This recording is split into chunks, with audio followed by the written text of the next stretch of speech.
going to tell you a little bit more about our moderator tonight and our speaker, though I'm pretty sure that you guys know a little bit about both of them since you're here.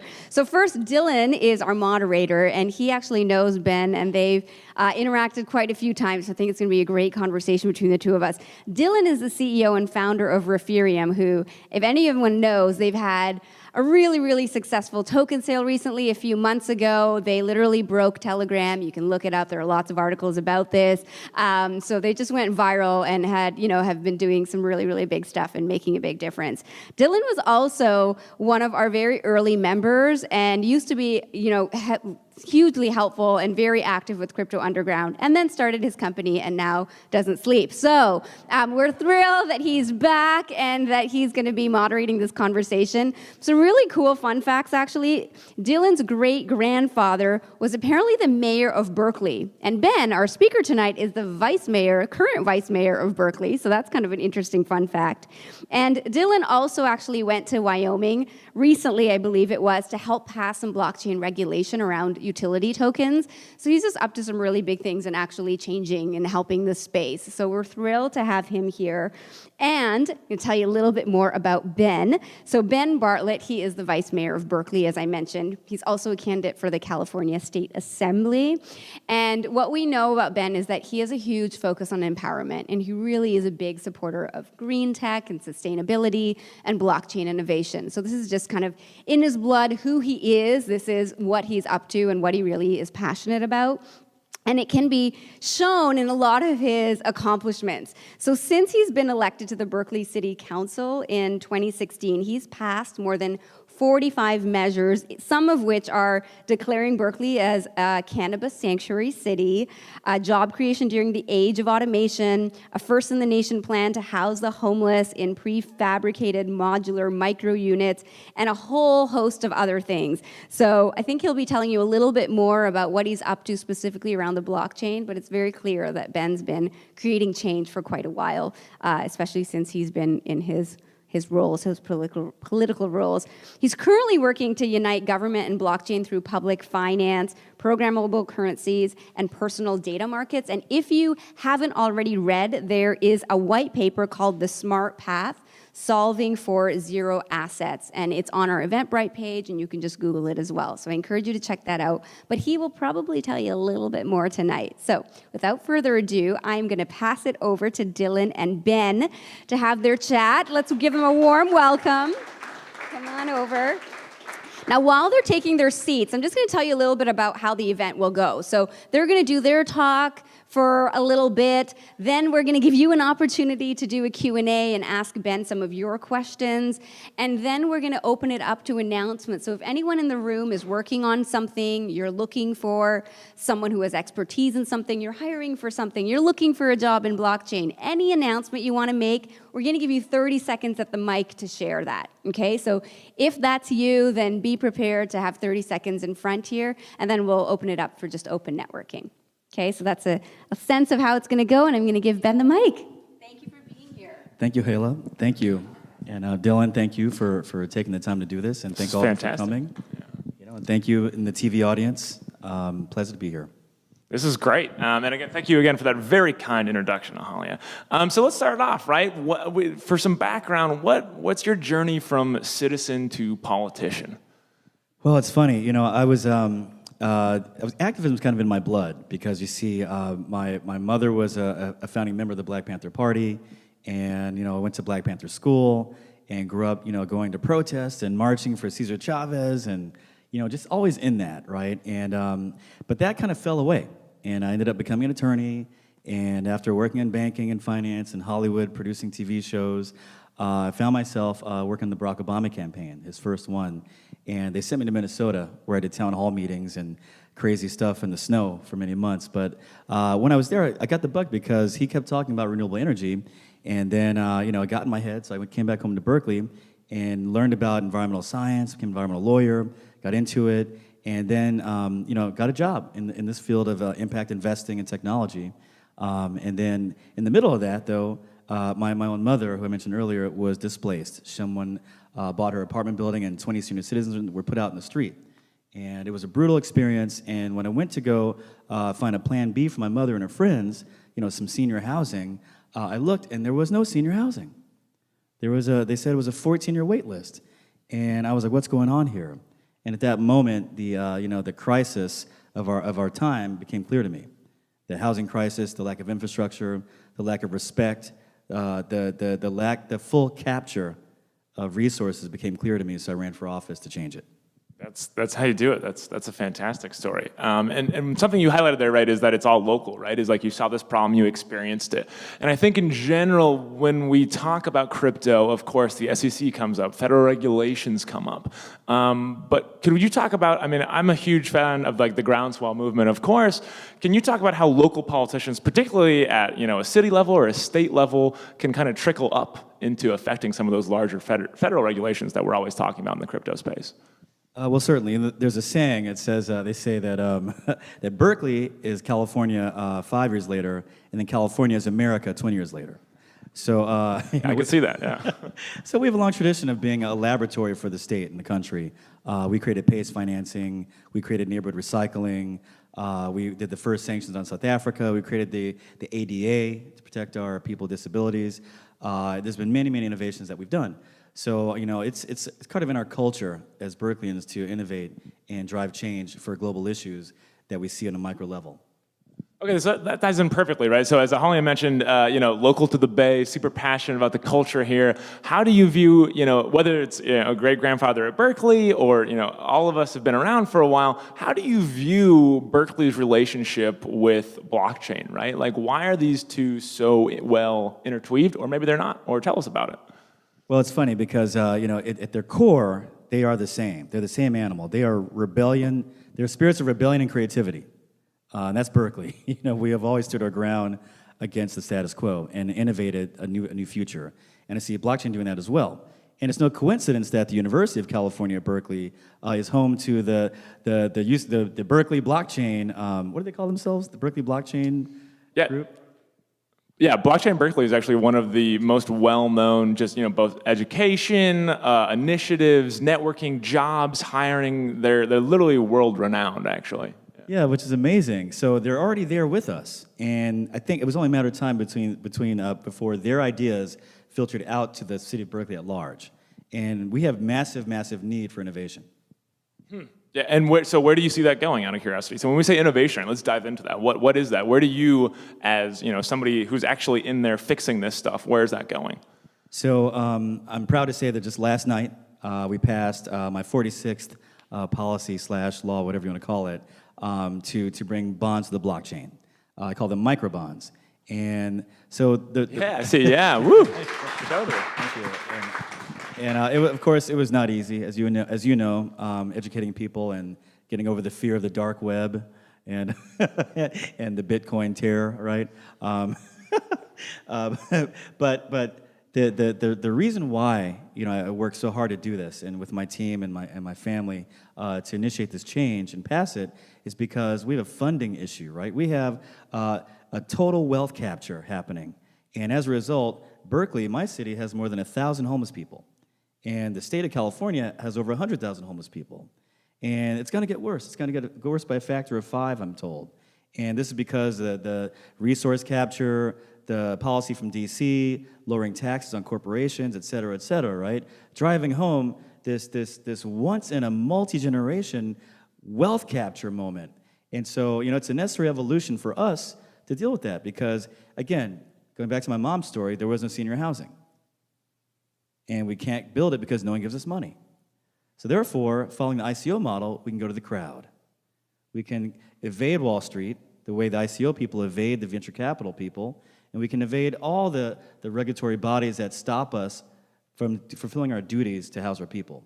So the bonds on the blockchain, if we get into it now, I can do it later. But no, get into it. This is great, yeah. Yeah, so the reason why this works, why it's so exciting, is that so a normal bond issuance, right? If you're going to fund something, you have to do a municipal bond. You're going to make a building or make a whole bunch of stuff, right? The scale required to release bonds is so great because the costs are so high, and the people who are intermediaries, middle people between you and the end result, are so legion and so entrenched that they require so much along the way. So you have to do like a $100 million bond. It has to be, a massive bond to cover a whole sewage system. Meanwhile, you can't make one apartment building, or one homeless housing thing, or one school, or one park, or anything. So the blockchain allows us to cut out the middle people. I'm trying to say middleman. Let's give the guys a break here. There are middle women too. The middle people. Yeah. And also, there's other genders, right? Yep. Okay, so Yep. Anybody in the middle, we're getting rid of them. Right, exactly. Yeah, the No matter who you are. intermediaries, right? Yeah. So it allows us to issue the bond straight to the ledger, right? And that allows us to cut out all those people and save a lot of money on the issuance. And then also, because of the same factors at play, you can also issue the bonds in very small increments. So the smallest bond we know is like $5,000, or the next smallest is really $100,000. There's been some experiments to do this in Denver and Cambridge, which is very promising, and those are at $500 and $1,000. But we're talking about going down to $25, $10, $5, even $1. So anyone can own a bond, right? And so again, and there's a larger idea behind this, right? Because they're saying that in 45 years or so, most Americans and most Californians will have zero assets. They won't own a home, and they won't own stocks or bonds. So this allows us to solve for both at the same time. You can own a bond tied to a building that you own fractionally. And it can be anything. It can be a dam. It can be anything. So this is the template to really transform public finance in the country. And it's also very flexible. The bonds can be issued by non-governmental entities as well, by homeowners, paid back under PACE financing to their property taxes, by chambers of commerce, rolled out through the entire community, through the stores. The sky's the limit. Through churches, anyone can do it. I mean, this has been a classic crypto example, right? Is like, what can we put real-world assets on the blockchain, right? And it sounds like you've already pushed through that, right? So again, where do you see that going, right? What is that longer version of us in this room 20 years from now with bonds, right, on the chain? Right. So the bonds also can be tokenized, either the bonds themselves or the interest payments, right? And those become a local currency, a cryptocurrency, if you will. And those units can be programmed to be spent in the community to drive value to the community. 2019 is supposed to be the worst store closure year in history. And if you drive down the street and you see empty storefronts, that's a bad sign. That means our community is failing. So you can drive local stores and activity, 50% off this cup of coffee, whatever. You can also drive good behavior. If you go win a spelling bee or volunteer at a homeless shelter, you get a token, right? And the tokens also they're a way to communicate as a community to itself. So they're omnidirectional communication portals, real smart local currencies. So you get discounts sent to you. You can choose the next projects that you want to fund together. You can vote on them, whatever. Sky's the limit. And this is meant for the larger context, again, going forward, right? I call them programmable markets. And programmable markets is this. I come from the impact investing world, right? Where we're trying to invest in, clean energy and, conflict-free diamonds and, chocolate that doesn't harm kids when they pick it, right? Chocolate is a very brutal candy, just so you know. A lot of kids with one arms picking that stuff in West Africa. But the money can flow a different direction. But right now, it's hard to because there's no incentive. There's no compliance mechanisms. You want to invest in carbon-free futures? Go ahead, I got a bridge for you too. Right? So there's no compliance, there's no tax incentives. So what we can prove out through the smart token aspect of this program is that you can predefine supply chains. You can design them, pre-negotiate them using IoT and AI, whatever, to predefine these new supply chains to benevolent markets and then place a smart currency along them. And then you've locked in a whole new supply chain to a benevolent market and proved out and defined an impact investment. And that's how you can create a halo effect and a gravitational field to pull the money away from coal and into solar, for example. So that's the main thing that they can prove out. And there's a third element as well, the data autonomy aspect. So the tokens can be designed to record all the data. Like if you're going to the store to get your coffee with the token, right, the discount and all that business. Well, all that generates data, right? We also passed a Health Innovation District in Berkeley just before. That was my 45th policy. And that's meant to drive healthcare innovations, from telemedical adoption to portable medicine, all kind of resources, right? And it's also meant to be used with the same token. It can carry your health information, right? It can carry all your data. And so the goal is that the holder of the token can see the data stored in their token and understand that they are being transacted 170 times a day on average. And if they're young millennials like you guys, it can be as even high as 100,000 times a day. And that data, you can see the transactions and see a path to ownership of it, and then transacting it. So, ultimately, the data autonomy aspect of this can be leveraged with AI to go out there and do real-time bidding of your data as it happens in every step of the way, even 20 times away from you. Your AI bot can be there transacting for you, right? And that can generate $200 a month in passive income for you. And that's monetizable directly to the individual. For sure, that's UBI. That's basic income. Even further, you can wrap them all up together and create a warehousing like mortgages, right? Securitizable payments. Imagine if all of us in this room put our data payments together, what we could buy. That's a mutual fund. That's anything. Communities can do it. So this is essentially our attempt to break the back on the looming zero asset future in every way possible. Yeah, I mean, clearly owning your own data is been the topic that I think a lot of people in this room have been talking about. But in addition, of course, when we have CEOs, Mark Zuckerberg in front of Congress talking about this stuff, I mean, this is the cultural relevancy. In addition, one thing you mentioned, that I really think struck a chord with me is you mentioned that local currency, right? You mentioned, I could see that world if we were to dream years ahead where you're paying for that bus, right? You're doing those municipal bonds, you're doing data on the blockchain, you're doing security, you're doing paperwork, maybe elections. I mean, in terms of a local currency, if we look across the bay, from Berkeley to even Fairfax, right? They have their own, these are little wooden tokens, and they're fare bucks. And they're just only a local currency, and they only work in Fairfax, right? And so when we talk about this stuff, sometimes it does seem pretty far-fetched, but then you look around in examples in the Bay, in the space of small towns, and they're already using their own little local currency that, everybody knows you're not gonna bring to a bank, but is equally transferable for an ice cream or a cool piece of clothing or something like that around there. So in addition to that, we talked about owning your own data, we talked about having local currencies, putting elections on there, right?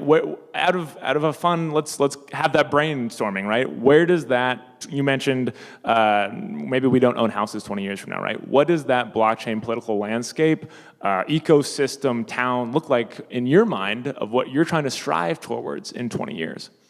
So that's a good question, because the blockchain, of course, allows us to track public resources. So China, we know, is aggressively adopting the blockchain because they use pilots on it, and they ended corruption where they tested it. Because you see where every dollar goes. You wonder why you pay these taxes, but people are still sleeping on the street. Where's the money going?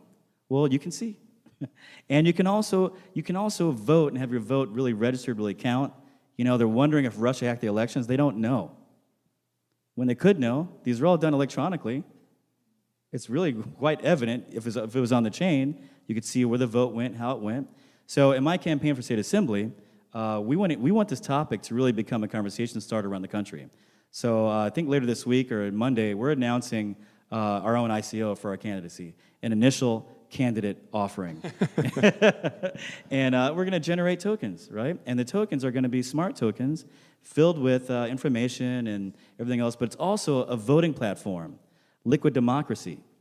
We're going to have a liquid democracy tool on there. Liquid democracy, just so you know, is a hybrid of direct democracy, in which you vote, and then representational democracy, in which you choose someone, like your great-grandfather, right, to vote for you. So liquid democracy platforms we're partnering with, we're going to have a good one.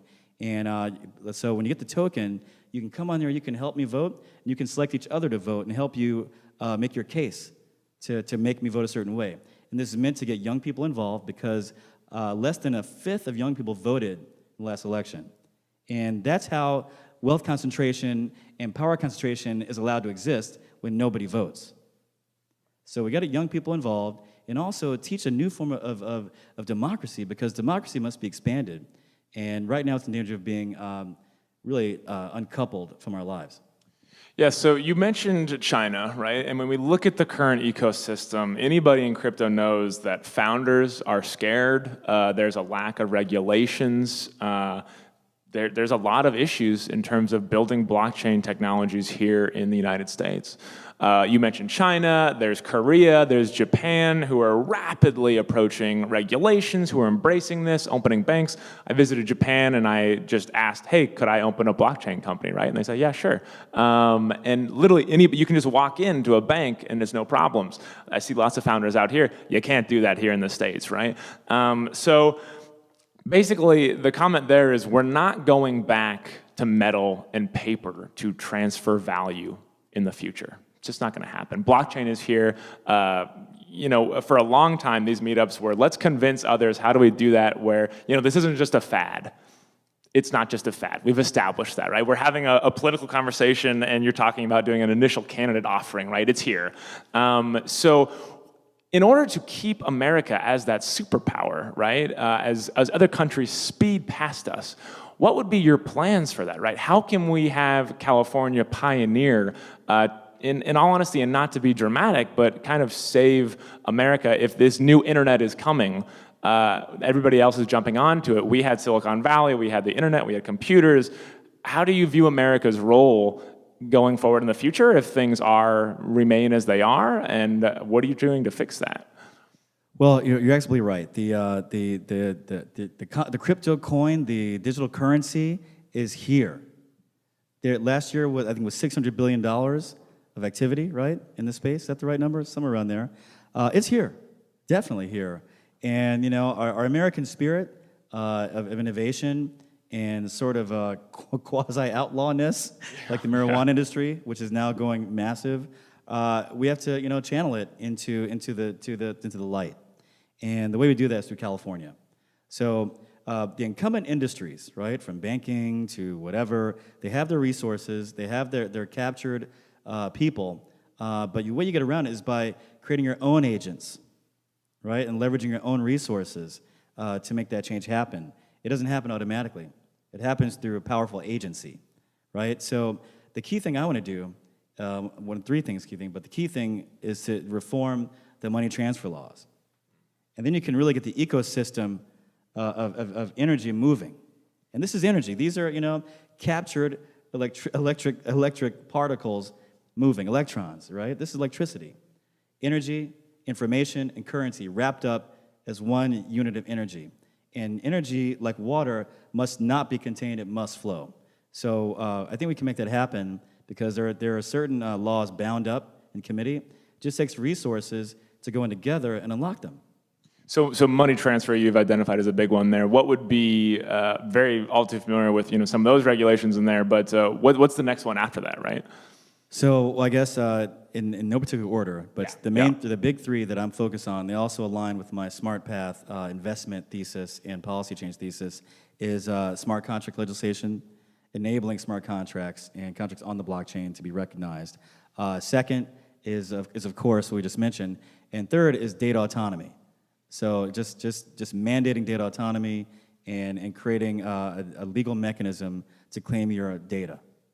You got a lot to do. Yeah, that's great. I love it. I think we can all stand by that stuff. So I think lastly, I know we have some Q&A coming up soon, but I think lastly, one thing for me that I always like to ask about, particularly while we have you here, is after our token sale, like Holly mentioned, I was on a plane, I was in Wyoming the next day, probably the most tired and exhausted I've ever been, but talking to the House representatives over there, talking to the senators, explaining the difference between Bitcoin and blockchain to, the governor of Wyoming, right? And so for me, I was actually incredibly surprised just how welcoming they were to these problems, but I think there was, of course, an identified issue of how do we better explain this, right? When there's countless examples, but when we say, we come from cutting out the middleman or anything in between, when you're talking to a Wyoming farmer and you say, oh, you're trying to solve where your cattle are going, well, hey, wouldn't that be cool if you could put that on an auditable, transparent blockchain? And they go, oh, I totally get it. That sounds great, right? What are your steps, both in terms of how can we help? What are the takeaway action items for us when we want to engage our politicians, when we want to have these conversations just beyond tonight? How can we help educate your colleagues, and how can we best get involved in that? Well, so we've gone through this, the fear, we've gone through this. So first off, right, it took me a while to find the right analogies for people, and to also explain that, you know, so they have two fears, right? One, it is dark web activity, and second, it's Bitcoin volatility, right? And third, it's gonna be stolen, right? All the theft of the Bitcoins you hear about. So, you know, going through them in that order, we say, okay, listen, this is really just, in essence, the new background internet.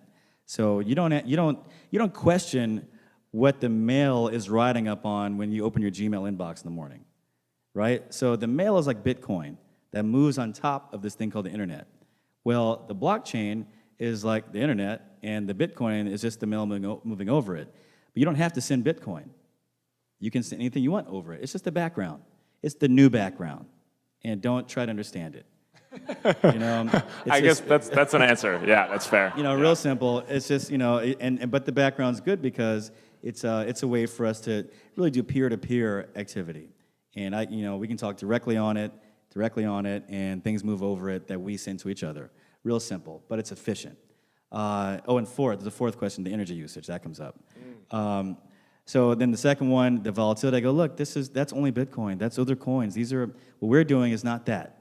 I'm just finding a way to keep track of your cattle. We're not going to be gambling on your cows, right? This is a way for you to know where your cows are.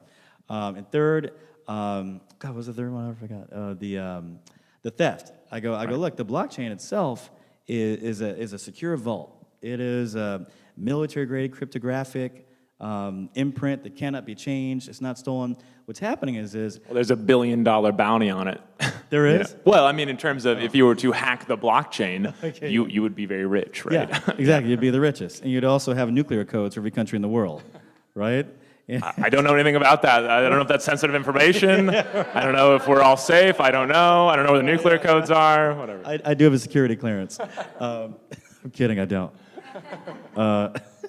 But you know, I explained that, look, when the coins come off of the ledger into someone's wallet, those are not the same. That's when someone's stealing it, and you don't worry about that, right? And then the energy usage is a bit more of a progressive conversation because, you know, at least in Berkeley they care about that. In Wyoming they may not care about the energy. Oh, side. very much so. Really? Very much so. Yeah, I mean, they actually are in the business of selling energy, so they're all for it. They're like, come here and use our energy. But that's a fun, little bit of a different ecosystem there. Yeah.